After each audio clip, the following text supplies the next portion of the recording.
Qui dit printemps, dit renouveau dans nos assiettes. Et si l'asperge est souvent présentée comme la star de la saison, la morille et son chapeau marron couvert d'alvéoles fait elle aussi son grand retour. Ce champignon fragile au goût exceptionnel a ainsi fait l'objet d'un reportage au journal télévisé de 13h de France 2, diffusé jeudi 20 avril. Le présentateur Julian Bugier a donc invité les téléspectateurs à suivre dans les Vosges Henri, un cueilleur passionné. Or, l'un des champignons présentés à l'écran par nos confrères s'est avéré être un gyromytre et non une morille. Ce champignon est interdit à la vente en France depuis 1991 car étant toxique et même parfois mortel. À la suite de ce reportage, les internautes ont été nombreux à rapporter l'erreur de France 2. Sur Twitter, la chaîne publique a rapidement rectifié le tir et présenté ses plates excuses aux téléspectateurs pour cette bourde. Rectificatif. Le champignon vu dans un reportage diffusé dans le 13h de France 2 jeudi n'est pas une morille, mais une gyromytre. Il est toxique, mortel, interdit à la vente en France. Surtout, ne le consommez pas, cru comme cuit. France 2 présente ses excuses pour cette erreur, peut-on ainsi lire ce vendredi 21 avril sur le compte officiel de la chaîne.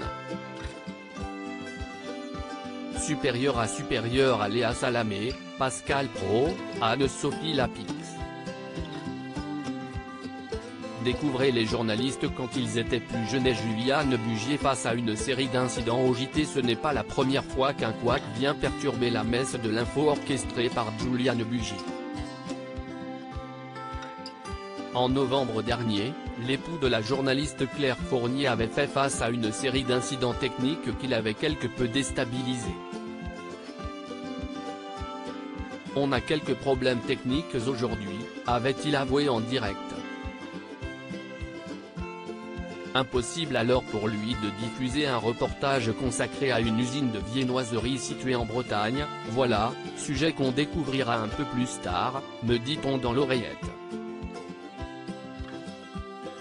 On a quelques problèmes techniques aujourd'hui en régie.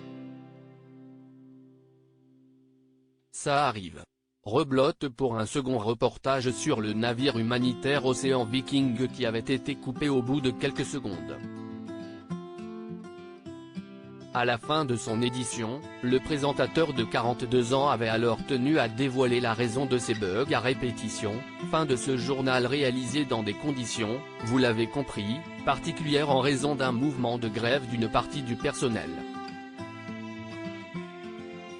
Crédit photo, capture d'écran France 2.